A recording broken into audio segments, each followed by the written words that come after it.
Welcome back to Tanwood gardens. ഞാൻ അഞ്ജന കൃഷ്ണൻ. അപ്പോൾ ഇന്ന് വന്നേക്കുന്നത് കുറച്ച് റോസസിൻ്റെ കളക്ഷൻസുമായിട്ടാണ്. അപ്പോൾ ഇത് നിങ്ങൾക്ക് പർച്ചേസ് ചെയ്യാനുള്ളൊരു ഓപ്ഷൻ അവൈലബിൾ ആണ്. ഇതിൽ കൊടുത്തേക്കുന്ന വാട്സപ്പ് നമ്പറിലാണ് നിങ്ങൾ മെസ്സേജ് അയക്കേണ്ടത്. അപ്പോൾ നിങ്ങൾക്ക് ഡയറക്റ്റായിട്ട് വാട്സപ്പിൽ വരാനുള്ള ലിങ്കും കാര്യങ്ങളൊക്കെ ഞാൻ കൊടുത്തേക്കാം. കമൻറ്റ് ബോക്സിൽ പിൻ ചെയ്ത് കൊടുത്തേക്കാം കേട്ടോ. ഇത് ഡബിൾ ഡിലൈറ്റ് എന്ന് പറയുന്ന വെറൈറ്റിയാണ്. അകത്തൊരു ക്രീം ഷെയ്ഡും പുറത്തായിട്ടൊരു പിങ്ക് ഷെയ്ഡൂടെ വരുന്നതാണ് ഡബിൾ ഡിലൈറ്റ് റോസ്. ഇതിൻ്റെ ഹെൽത്തി ആയിട്ടുള്ള തൈകൾ നമുക്കിപ്പം സെയിലിനായിട്ട് വന്നിട്ടുണ്ട്. ഓൺ റൂട്ടഡ് അല്ല, നാടൻ ബഡ്ഡിങ് ആണ് കേട്ടോ വരുന്നത്. രണ്ടാമതായിട്ട് ഇത് ഈ ഒരു പിങ്കും വൈറ്റും കോമ്പിനേഷനിൽ വരുന്നൊരു വെറൈറ്റിയാണ്. മിനിയേച്ചറായിട്ടുള്ള ഫ്ലവറും മിനിയേച്ചറായിട്ടുള്ള ലീഫുമാണ്. നിറയെ പൂക്കും, ബഞ്ചായിട്ട് ഫ്ലവറിങ് ആവുക എന്നുള്ളതാണ് ഈ ഒരു പ്ലാന്റിൻ്റെ പ്രത്യേകത എന്ന് പറയുന്നത്. അടുത്തതായിട്ടുള്ളൊരു വെറൈറ്റി എന്ന് പറയുന്നത് ഗോൾഡൻ മെമ്മറിയാണ്. ഇതിൻ്റെ സ്റ്റാൻഡിങ് റോസാണ് ഇപ്പോൾ അവൈലബിൾ ആയിട്ടുള്ളത് കേട്ടോ. ഗോൾഡൻ മെമ്മറിയുടെ യെല്ലോ ഷെയ്ഡാണ് ഗോൾഡൻ മെമ്മറി എന്ന് പറയുന്ന പ്ലാന്റ്. ഇതിൻ്റെ സ്റ്റാൻഡിങ് ആയിട്ടുള്ള ട്രീ റോസാണ് ഇപ്പോൾ നമുക്ക് അവൈലബിൾ ആയിട്ടുള്ളത് കേട്ടോ.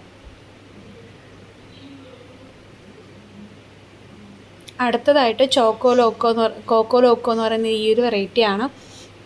റെയറായിട്ട് കിട്ടുന്നൊരു വെറൈറ്റിയാണ് കേട്ടോ. ഇതിൻ്റെ ഒരുപാട് തൈകളൊന്നും നമുക്ക് സെയിലിനായിട്ട് കൊണ്ടുവന്നിട്ടില്ല. ഏകദേശം ഇനി ഒരു 3-2 പ്ലാന്റ്സ് മാത്രമേ നമുക്ക് അവൈലബിൾ ആയിട്ടുള്ളൂ കേട്ടോ. ചോക്കോ ലോക്കോയുടെ അടിപൊളി വെറൈറ്റിയാണ്. കളർ കോമ്പിനേഷൻ കളർ കൊണ്ടാണ് ഒരു ചോക്ലേറ്റോ കോഫിയുടെയൊക്കെ ഏകദേശമൊക്കെ കളറെന്ന് പറയാൻ പറ്റും. അങ്ങനത്തെ ഒരു വെറൈറ്റിയാണ് കേട്ടോ. ID വരുന്നത് ചോക്കോ ലോക്കോ എന്നാണ്. റെയറായിട്ട് മാത്രമുള്ളൊരു കളറുണ്ട് കേട്ടോ. ഒരു ബ്രൗൺ ഷെയ്ഡ് പോലെയൊക്കെ തോന്നുന്നുണ്ട്. ഇതിന് നല്ല ഹെൽത്തി ആയിട്ടുള്ള തൈകൾ ഇപ്പോൾ സെയിലിനായിട്ട് വന്നിട്ടുണ്ട്. അടുത്ത വെറൈറ്റി എന്ന് പറയുന്നത് പിങ്കും വൈറ്റും കോമ്പിനേഷനിൽ വരുന്ന ലേ മാർണേ എന്ന് പറയുന്ന ഈ ഒരു വെറൈറ്റിയാണ്. നല്ലതുപോലെ ബ്ലൂം ചെയ്യും, കൊലയായിട്ട് ഫ്ലവറിങ് ആവുന്ന വെറൈറ്റിയാണ് കേട്ടോ. അപ്പോൾ ഒരു പ്ലാന്റ് ഉണ്ടെങ്കിൽ തന്നെ നമുക്ക് എപ്പോഴും അതിനകത്ത് ഫ്ലവറിങ് ഉണ്ടാവും. കൊലയായിട്ട് ഇങ്ങനെ ബഞ്ചായിട്ട് ഇങ്ങനെ പൂത്ത് നിൽക്കും. ഇപ്പോൾ ഒത്തിരിയൊക്കെ പൂക്കൾ ഇഷ്ടപ്പെടുന്ന ഒരാൾക്കാണെന്നുണ്ടെങ്കിൽ ഇങ്ങനെ കൊലകുത്തി പൂക്കുന്ന ടൈപ്പൊക്കെ ഇഷ്ടപ്പെടുന്നവർക്കാണെന്നുണ്ടെങ്കിൽ ഈ ഒരു പ്ലാന്റ് മേടിച്ച് വെച്ചാൽ വർത്താണ്. അത്രയ്ക്കും അടിപൊളിയായിട്ടുള്ള ഫ്ലവറിങ് ഉള്ളൊരു പ്ലാന്റാണ് കേട്ടോ. ഒരുപാട് ഇങ്ങനെ പൂക്കൾ വിരിഞ്ഞ് വരില്ല, ജസ്റ്റ് ഒന്ന് അടഞ്ഞിരിക്കുന്ന രീതിയിലായിരിക്കും ഫ്ലവറിങ് ആവുന്നത്. പിങ്കും വൈറ്റും കളർ കോമ്പിനേഷനിലാണ് കേട്ടോ വരിക.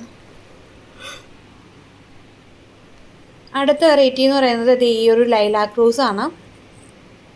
എന്ത് കളറാണെന്ന് ചോദിച്ചു കഴിഞ്ഞാൽ ഒരു ലാവൻഡറും വൈറ്റും കോമ്പിനേഷനിലൊരു അകത്തേക്ക് നമ്മൾ നോക്കുകയാണെങ്കിൽ ഒരു ലാവൻഡർ ഷെയ്ഡ് തോന്നിക്കും. പുറത്താണോ എന്ന് വെച്ചാൽ വൈറ്റ് ആണോ എന്ന് ചോദിച്ചാൽ വൈറ്റ് അല്ല, ഒരു വൈറ്റും ഇളം ഒരു ലാവൻഡർ ഷെയ്ഡൂടെ ചേർന്നിട്ടുള്ളൊരു കളറാണ്. അപ്പോൾ അടിപൊളി ഫ്ലവറാണ്. ഡിഫറെൻ്റ് ആയിട്ടുള്ള കളറൊക്കെ കളക്ട് ചെയ്യണം എന്നാഗ്രഹിക്കുന്നവർക്കാണെന്നുണ്ടെങ്കിൽ നല്ലൊരു ചോയ്സാണ് കേട്ടോ. അടുത്ത വെറൈറ്റി എന്ന് പറയുന്നത് മിഡ് നൈറ്റ് ബ്ലൂ ആണ്. മിഡ് നൈറ്റ് ബ്ലൂവിൻ്റെ ഓൺ റൂട്ടഡ് ആയിട്ടുള്ള വെറൈറ്റിയാണ് കേട്ടോ. കമ്പ് വെച്ച് കിളിപ്പിച്ചെടുത്ത തൈകളാണ്. ഈ കളറാണ് സത്യം പറഞ്ഞു കഴിഞ്ഞാൽ കസ്റ്റമേഴ്സിനെ കൂടുതലായിട്ടും അട്രാക്റ്റ് ചെയ്യുന്നൊരു കളറെന്ന് പറയാം. കാരണം വയലറ്റ് കളറാണ്. നമ്മുടെ സാധാരണ റോസ് എന്നൊക്കെ പറയുമ്പോൾ നമ്മുടെ ഓർമ്മ വരുന്നത് റെഡ്, വൈറ്റ്, യെല്ലോ, പിങ്ക് ഇങ്ങനെയൊക്കെ ആയിരിക്കും. പെട്ടെന്ന് ഇങ്ങനെ വയലറ്റ് കളറിലൊരു റോസ് ഫ്ലവർ എന്ന് ചിന്തിക്കുന്നത് കുറവായിരിക്കും. അപ്പോൾ അതുകൊണ്ട് ഏറ്റവും കൂടുതൽ അട്രാക്റ്റീവാണ്. പിന്നെ ഉള്ളത് ഇതിൻ്റെ ഓൺ റൂട്ടഡ് വെറൈറ്റി എന്നതാണ്. പിന്നെ നല്ല സ്മെല്ലും ഉണ്ട്. നല്ല സ്മെല്ലാണ് കേട്ടോ ഈ ഒരു റോസിന്. നല്ല സുഗന്ധമുള്ളൊരു റോസ് കൂടെയാണ്. മിഡ് നൈറ്റ് ബ്ലൂ എന്നാണ് ഇതിൻ്റെ ID വരുന്നത്. വെറൈറ്റി ആയിട്ടുള്ള റോസൊക്കെ കളക്ട് ചെയ്യാൻ ആഗ്രഹിക്കുന്നവർക്കാണെന്നുണ്ടെങ്കിൽ ഈ പ്ലാന്റ് നല്ലൊരു ചോയ്സാണ് കേട്ടോ. കളർ കൊണ്ടാണ് ഈ ഒരു പ്ലാന്റ് ബാക്കിയുള്ള റോസിൽ നിന്നും ഡിഫറെൻ്റ് ആകുന്നത്. അടുത്തതായിട്ട് വരുന്നത് ചന്ദ്രിക റോസാണ്. നിറച്ചിങ്ങനെ കൊലകുത്തി പൂക്കുകയാണ് കേട്ടോ ചെയ്യുന്നത്. ഇതും ഓൺ റൂട്ടഡ് ആയിട്ടുള്ള വെറൈറ്റിയാണ്. കമ്പ് വെച്ച് കിളിർപ്പിച്ചെടുത്ത തൈകളാണ് കേട്ടോ ഉള്ളത്. ബഞ്ചായിട്ട് പൂക്കും, അതും ഇതിൻ്റെ ഒരു പ്രത്യേകത തന്നെയാണ്. കുഞ്ഞൊരു പിങ്കും ചില നേരത്ത് ഇത് വൈറ്റ് ആയിട്ടൊക്കെ ഫ്ലവറിങ് ആവാറുണ്ട്. ഈ വീഡിയോയുടെ ലാസ്റ്റത്തെ ഫ്ലവർ എന്ന് പറയുന്നത് ഈ ഒരു റോസാണ്. ഇതിങ്ങനെ ഭയങ്കരമായിട്ട് അത്യാവശ്യം വലുതാണ്. ചന്ദന റോസാണ് കേട്ടോ. നാടൻ ബഡ് ചെയ്ത ചന്ദന റോസിൻ്റെ തൈകളാണ്.